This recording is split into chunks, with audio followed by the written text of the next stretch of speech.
Eres digno de ser adorado, de ser exaltado, porque solo tú eres bueno, Señor. Bienvenidos a Christ Fellowship en español. Mi nombre es José Alonso y tengo el privilegio de hacer parte del equipo de enseñanza y predicación aquí en Christ Fellowship en español.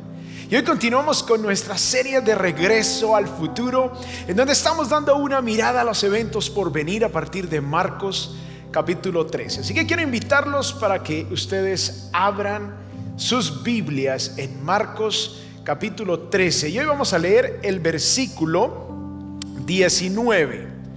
Marcos 13, 19.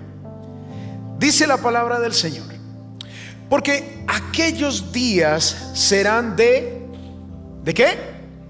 Tribulación, tal como no ha acontecido desde el principio de la creación que Dios hizo hasta ahora, ni acontecerá jamás. Que el Señor bendiga su santa palabra. Podemos tomar asiento.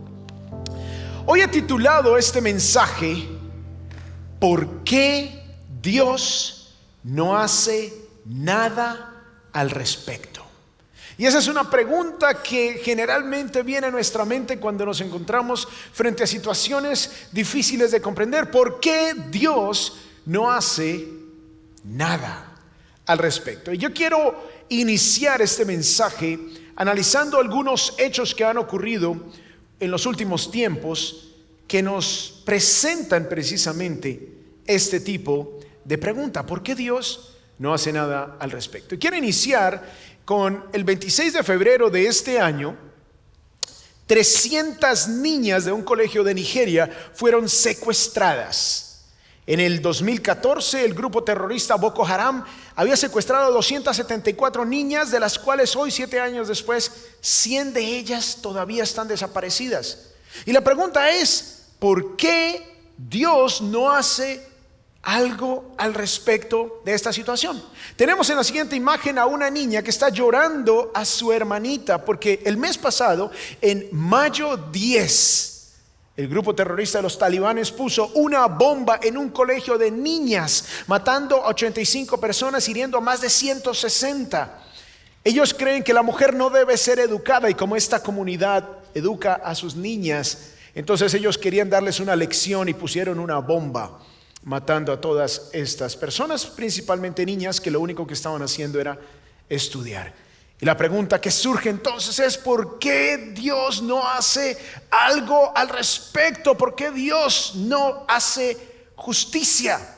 Ahora, si nos vamos a las escuelas de los Estados Unidos, tenemos también una difícil realidad que a partir del año 2009, solamente a partir del 2009, hemos tenido 215 tiroteos en escuelas en los Estados Unidos, dejando más de 416 víctimas. Y la pregunta que surge es: ¿dónde está el Dios de los niños? ¿Por qué no hace algo al respecto?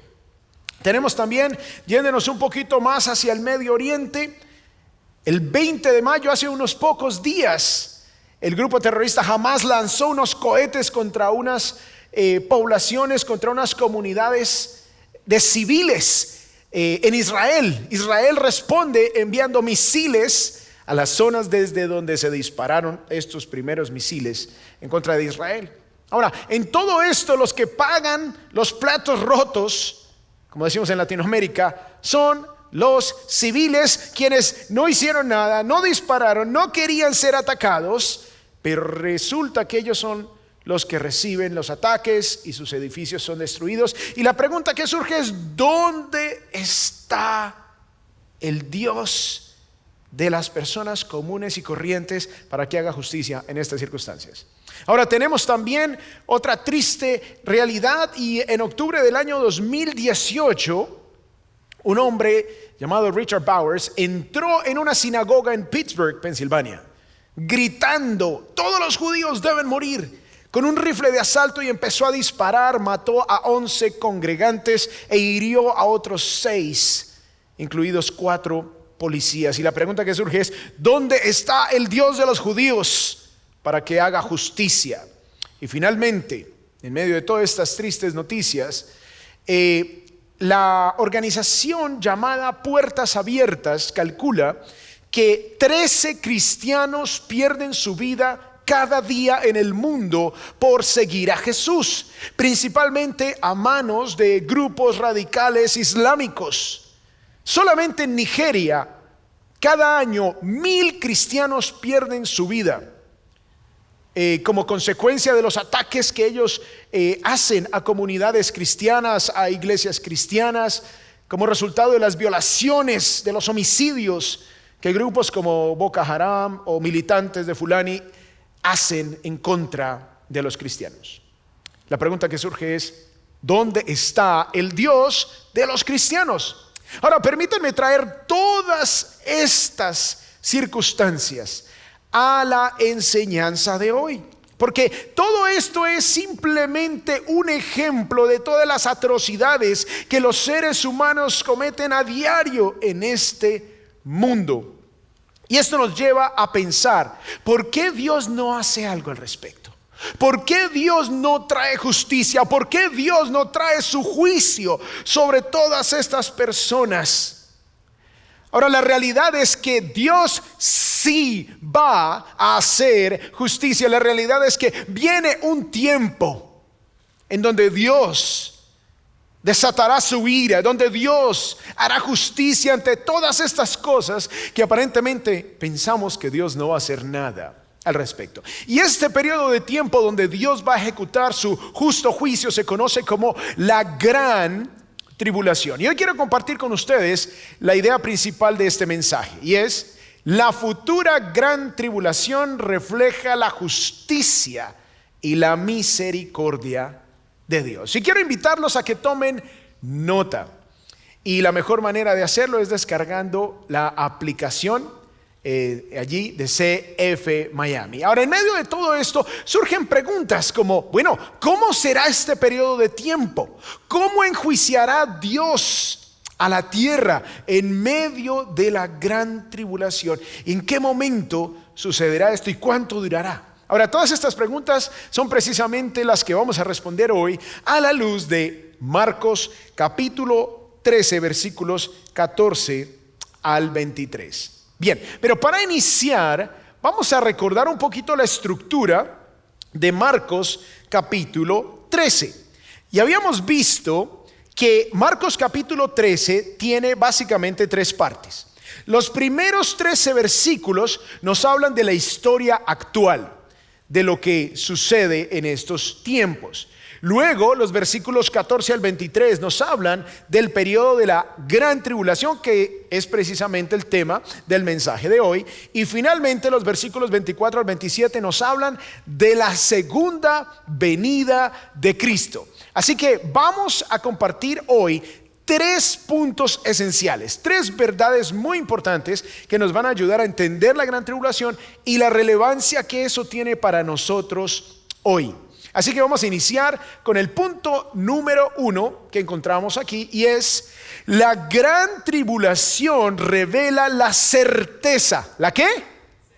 La certeza del futuro juicio de Dios. La gran tribulación revela la certeza del futuro juicio de Dios. Ahora, les voy a dar como un resumen de lo que va a contener la gran tribulación. Ahora, la gran tribulación va a ser un periodo de 7 años. En un momento les voy a leer el pasaje del profeta Daniel, pero más o menos para que entiendan de qué se compone este periodo de la gran tribulación, tenemos una gráfica aquí que nos muestra. Van a ser básicamente 7 sellos, 7 trompetas y 7 copas.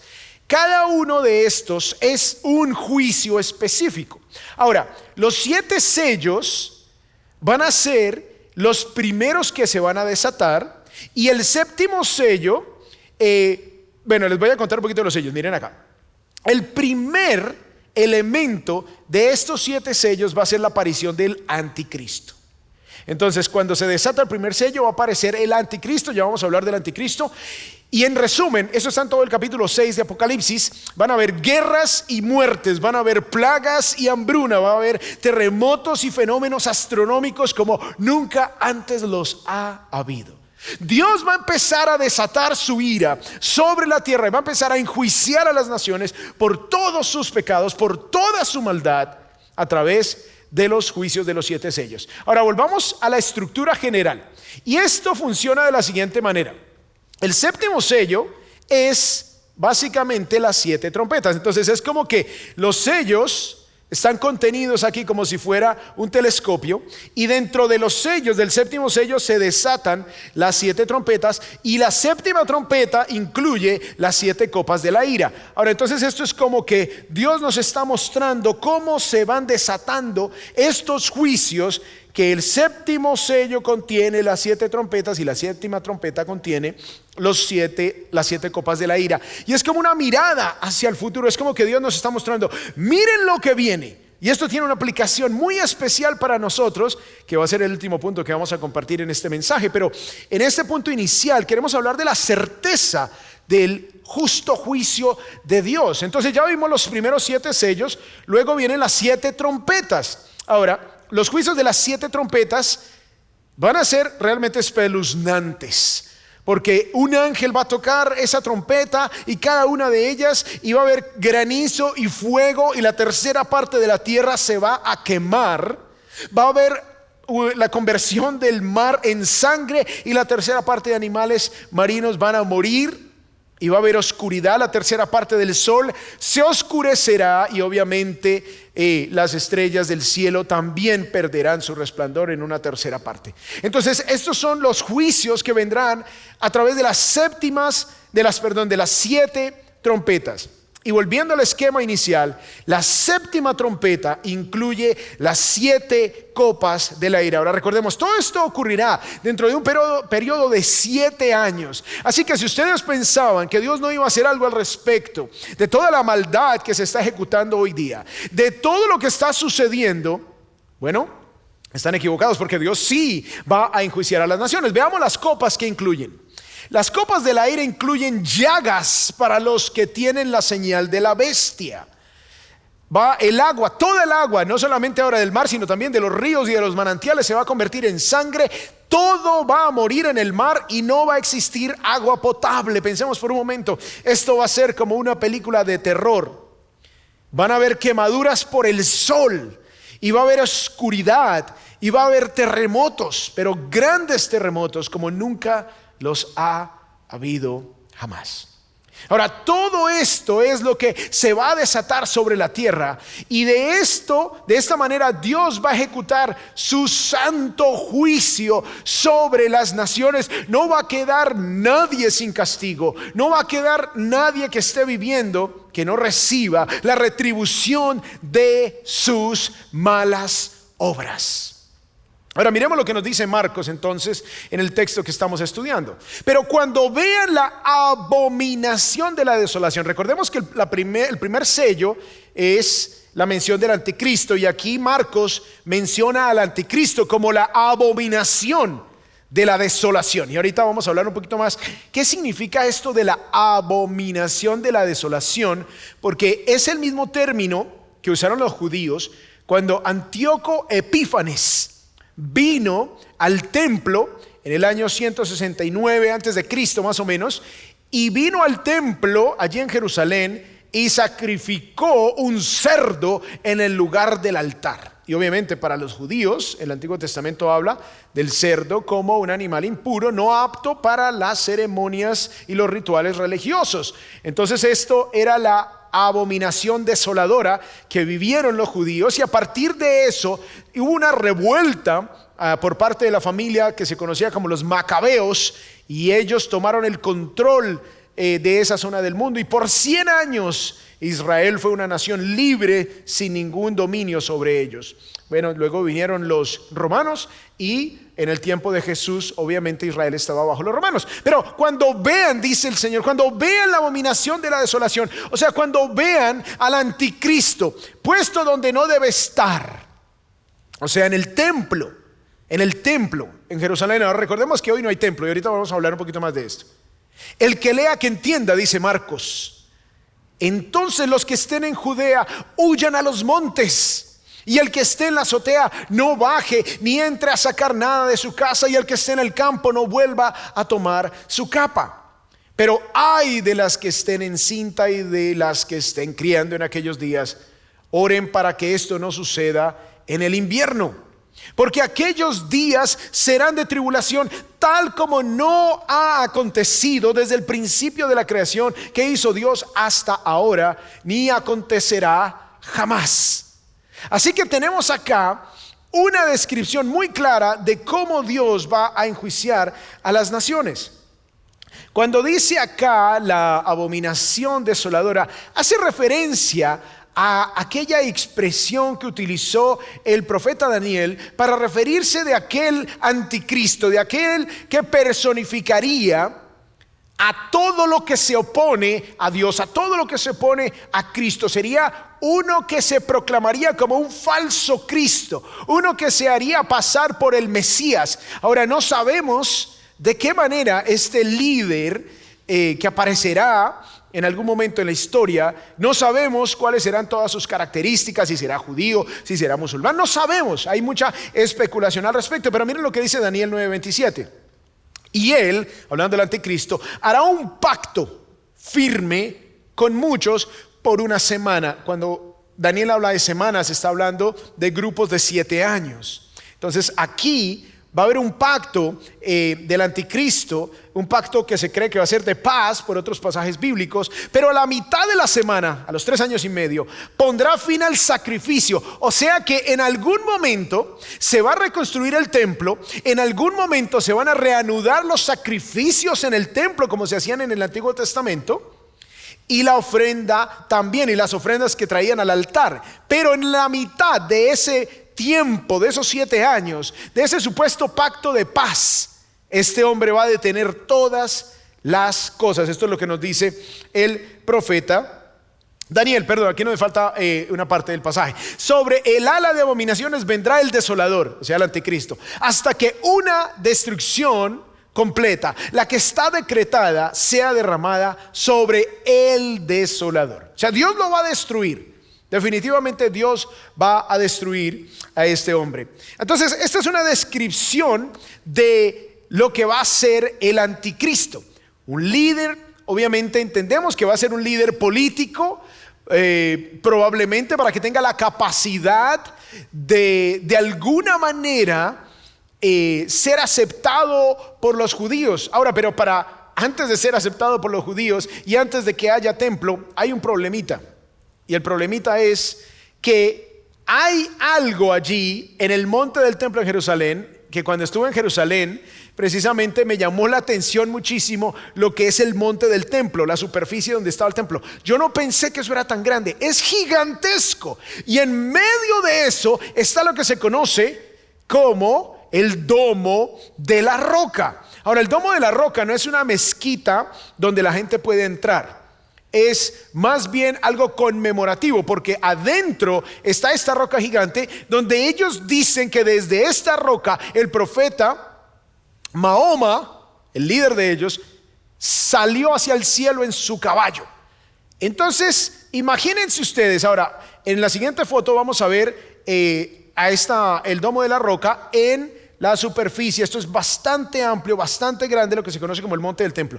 Ahora, imagínense lo que va a tener que suceder para que los musulmanes permitan que se tumbe esto y se construya un templo de los judíos. O sea, va a tener que ser un hombre que tenga esa habilidad política. Algunos dicen que tendrá que ser un musulmán para que los convenza, porque resulta que este es el segundo punto de peregrinaje para los musulmanes. El primero es la Meca, el segundo es aquí en Jerusalén. Y aquí era donde estaba el templo de Jerusalén. Entonces va a ser derribado esto, se va a construir el templo y el anticristo hará un pacto de paz, pero a la mitad se rebelará y entonces hará algo similar a lo que hizo Antíoco Epífanes. De pronto el mismo hecho de él declararse Dios va a ser lo que se conoce como la abominación desoladora. Así que algo tiene que ocurrir, bastante dramático. Pero una de las señales es cuando empiece la reconstrucción del templo. Ya sabemos que este tiempo se acerca. Y esto es una de las pautas que Dios nos da para que podamos entender hacia el futuro. Ya hay un grupo de judíos que tienen todo listo. tienen todo el mobiliario, se tiene todo el dinero, se tiene todo listo, ya se fabricaron todos los enseres del templo, absolutamente todo está listo. En el momento en que se dé esta oportunidad, ellos entran y en cuestión de semanas ya van a tener el templo judío reconstruido y funcionando de una manera inmediata. Entonces esto es lo que viene, pero lo primero que va a suceder entonces es la aparición del anticristo.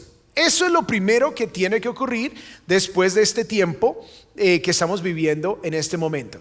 Ahora miremos lo que nos dice 2 Tesalonicenses capítulo 2, porque estas palabras nos dan una idea de cómo funcionan las cosas y cómo Dios está operando. Miren lo que dice: que nadie los engañe en ninguna manera, porque no vendrá el Señor sin que primero venga la apostasía y sea revelado el hombre de pecado, el hijo de perdición, o sea, el anticristo. O sea, antes de que venga Cristo va a venir el anticristo. Este se opone y se exalta sobre todo lo que se llama Dios.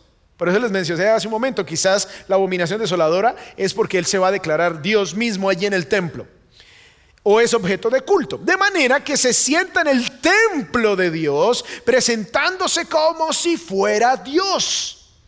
Entonces será revelado ese impío, a quien el Señor matará con el espíritu de su boca y destruirá con el esplendor de su venida.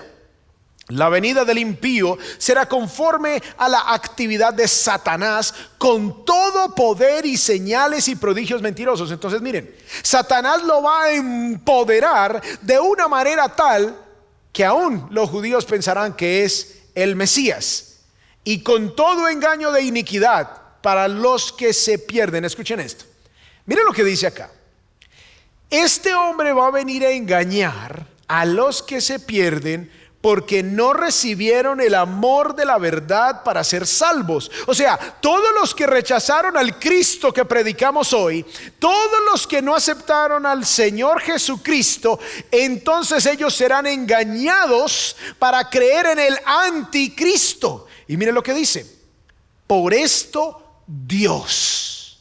¿Por esto quién? Dios. El que está en control es Dios.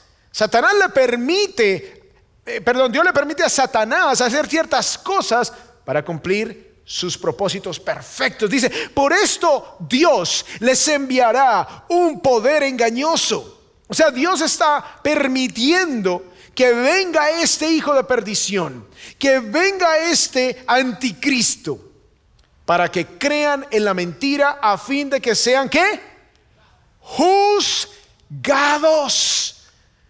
Así que si creemos que no va a haber juicio, estamos muy equivocados, porque va a haber un juicio terrible sobre las naciones, y Dios enviará ese poder engañoso. Dios mismo permitirá que se manifieste para que sean juzgados todos los que no creyeron en la verdad, sino que se complacieron en la iniquidad. Ahora, si miramos el siguiente pasaje, el versículo 13, dice, el versículo 10 de Apocalipsis 6 dice: clamaban a gran voz. Ahora, ¿quiénes estaban clamando? Estaban clamando, según Apocalipsis 6, todos los que habían creído durante la gran tribulación. Aquellos que, viendo todo lo que está sucediendo, empezaron a entregar sus corazones a Cristo y los empezaron a matar por creer en Cristo. Ellos empezaron a clamar a gran voz y dice: ¿hasta cuándo, oh Señor, santo y verdadero, esperarás para juzgar y vengar nuestra sangre?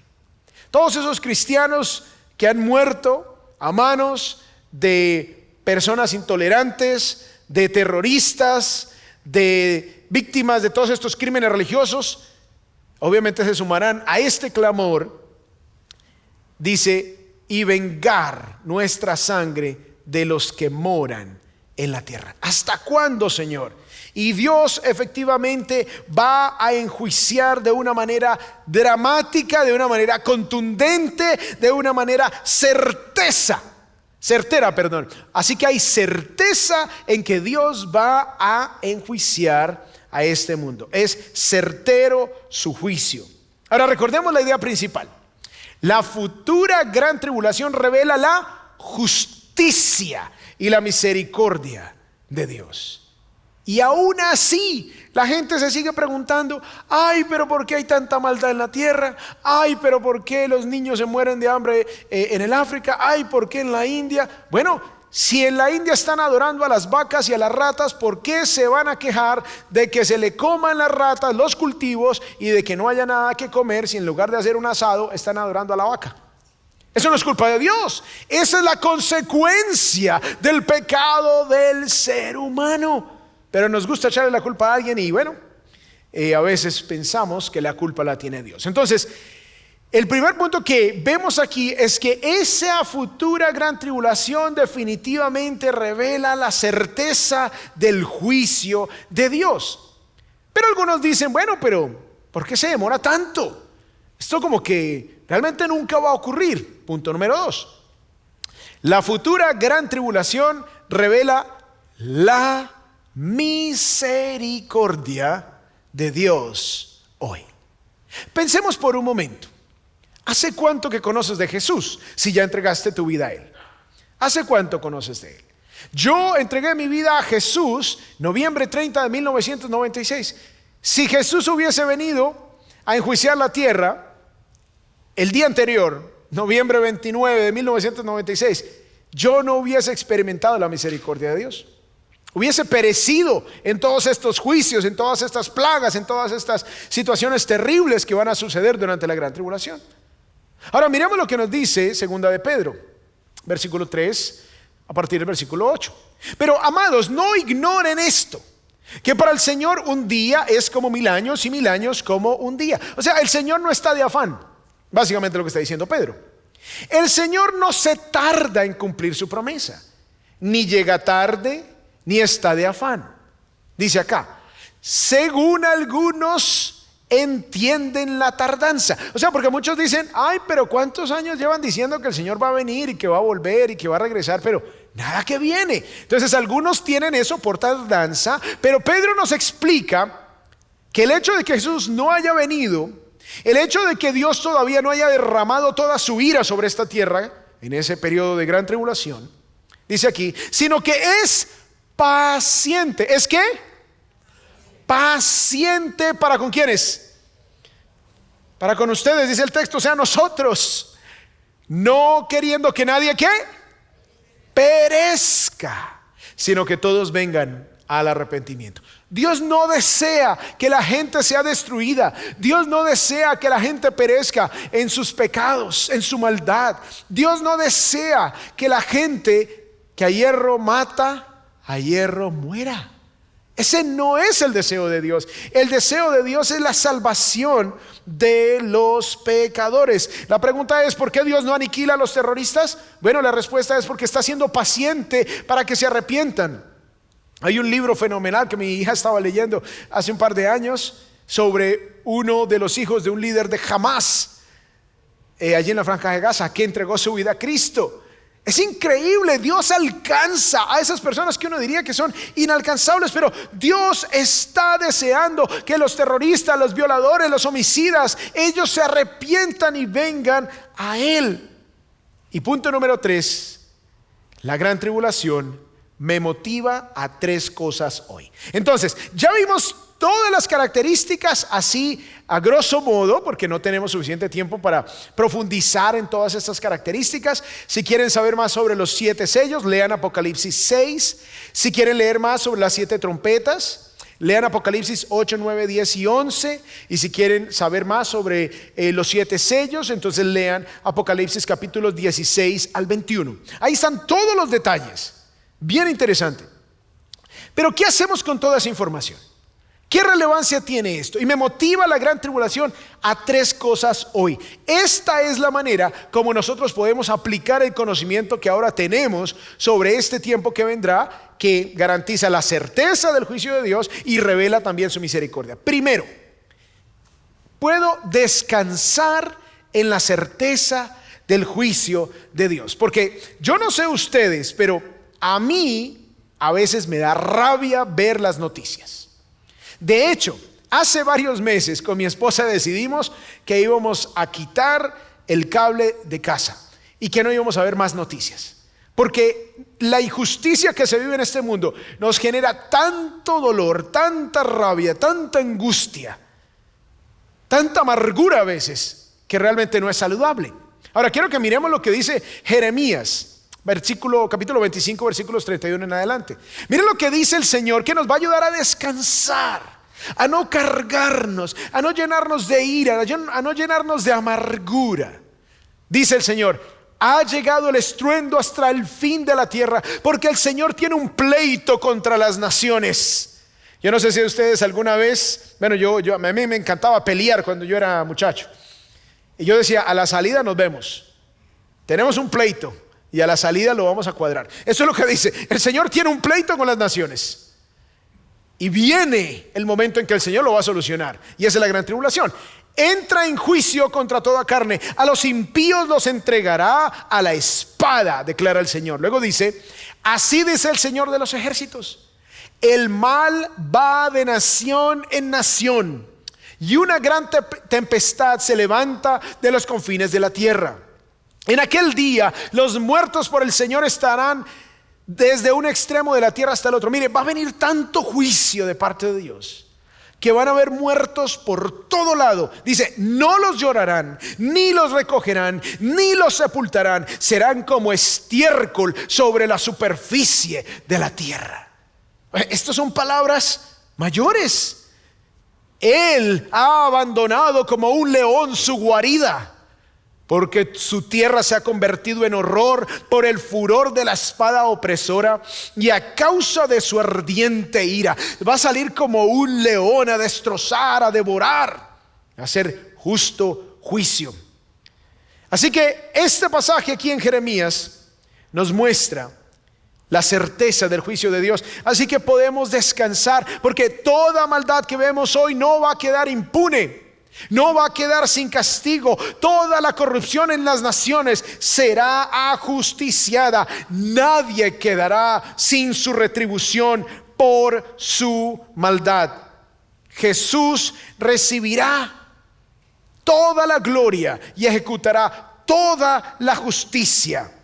Dios castigará la arrogancia y la incredulidad de todos los que han rechazado a Cristo. Por lo tanto, no debo desesperarme porque la maldad no sea castigada inmediatamente. Debo recordar que no solamente la gran tribulación revela la certeza del juicio de Dios, sino también su misericordia. Por lo tanto, puedo descansar de que en su debido momento Dios hará su perfecta justicia. No debo llenarme de ira, no debo permitir que la amargura llene mi corazón. No debo permitir que la ansiedad controle mi vida por causa de la injusticia que veo o que sufro. Punto B. ¿Qué más puedo hacer a la luz de todo esto? No tomar la justicia en mis propias manos. Seguramente hemos sido víctimas de mucha injusticia. Seguramente nos han robado. Seguramente han abusado de nosotros. Seguramente nos han herido. Seguramente han herido a nuestros hijos. Pero ¿qué nos dice el Señor aquí? Miremos este pasaje en Romanos 12:19. Amados, nunca, ¿cuándo? Nunca tomen venganza ustedes mismos, sino den lugar a la ira de Dios, porque escrito está. ¿De quién es la venganza? De Dios. Dice: mía es la venganza, yo pagaré. ¿Dice quién? El Señor. La injusticia que sufrimos hoy, Dios se encargará de eso. Dios no me llama a que yo tome esas atribuciones que solo le corresponden a Él, porque mi justicia siempre será imperfecta, pero la justicia de Dios siempre será perfecta. No debemos permitir que la injusticia nos lleve a la venganza. Así que si de pronto tú estás haciendo planes de venganza, tú estás haciendo planes para desquitarte de ese mal que te han hecho, de esa pérdida que has sufrido, de ese dolor que has experimentado, el Señor te dice hoy: suelta eso. Ponlo en las manos del Señor. Deja que Dios se encargue, que Él lo hará perfectamente. Tú no lo puedes hacer perfectamente. Así que descansa descansa y líbrate de esa sed de venganza que tienes. Es cierto que no hay verdadera justicia en esta tierra. No la hay. Aún las cortes de justicia están llenas de injusticia. En las cárceles también hay gente verdaderamente inocente. Lo maravilloso es que Dios hará su perfecta justicia al final. Dios no nos llama a que nosotros seamos los que ejerzamos ese tipo de justicia. En momentos como estos, de tanta dificultad, de tanto dolor, el Señor nos manda a bendecir. El Señor nos manda a ayudar a otros. Y ese es el punto C y último. ¿A qué me motiva esto de la gran tribulación? A compartir el evangelio con urgencia. Miren lo que dice aquí también Marcos, el capítulo 2. Al oír esto, Jesús les dijo: los que están sanos no tienen necesidad de médico, sino los que están enfermos. No he venido a llamar a justos, sino a pecadores. Los terroristas, los homicidas, los violadores, ellos necesitan de Cristo. De hecho, en la segunda historia que les conté de la niña que estaba llorando a su hermanita porque los talibanes le pusieron una bomba allí en la escuela para las niñas, Christ Fellowship ha enviado una donación muy importante para asistir a esas familias musulmanas que sufrieron la pérdida de sus hijas. Así que sus ofrendas y sus donaciones han llegado esta semana, han llegado a Afganistán para aliviar el dolor de alguna manera. Para bendecir se va a poner un terapeuta para que haga terapias de familia, les ayude a atravesar en medio del duelo, y va a haber un equipo de personas allí a través de otra organización con la que estamos haciendo una alianza para bendecir también a estas familias. Amados, todos tenemos el potencial de ser homicidas. Todos tenemos el potencial de ser terroristas. Todos tenemos el potencial de hacer las cosas más atroces que nos podamos imaginar. Pero Dios tuvo misericordia de nosotros. Dios nos alcanzó. Alguien nos compartió el evangelio. Ahora, si aún no has entregado tu vida a Cristo, hoy es el día de salvación. Dios quiere que tú huyas de la ira venidera. Y Dios quiere que su pueblo seamos activos en compartir el evangelio de salvación. No sé cuál ha sido tu pasado, pero Dios sabe de lo que tienes necesidad. Y aunque yo no sepa qué has hecho en el pasado, yo sí sé lo que Dios te ofrece, y es el perdón en Cristo Jesús. El perdón de Dios es más grande que cualquier maldad que tú hayas podido ejecutar. ¿Recuerda la idea principal? La futura gran tribulación revela la justicia y la misericordia de Dios. Vamos a orar en esta hora. Dios, te damos gracias por tu amor. Gracias porque al revelarnos lo que ha de venir, podemos descansar, podemos dejar la venganza en tus manos y podemos ser motivados a compartir el evangelio con otros. Solamente el evangelio puede transformar verdaderamente la vida de una persona, Señor. Gracias por el poder que hay, poder de salvación primeramente al judío y también al griego. Ese poder que para otros es locura, pero para nosotros es tu palabra que nos salva. Si tú estás en esta hora y deseas entregar tu vida a Cristo, yo te invito a que ores conmigo de esta manera. Señor, hoy entrego mi vida a ti. Hoy creo que Jesús murió por mis pecados y resucitó al tercer día para darme vida eterna. Te doy las gracias por tu perdón y te pido me ayudes a caminar contigo. En el nombre de Jesús te damos gracias, y el pueblo de Dios dice amén. Dios les bendiga. Quiero invitar ahora a los directores del servicio en español a que los despidan. Bendiciones a todos.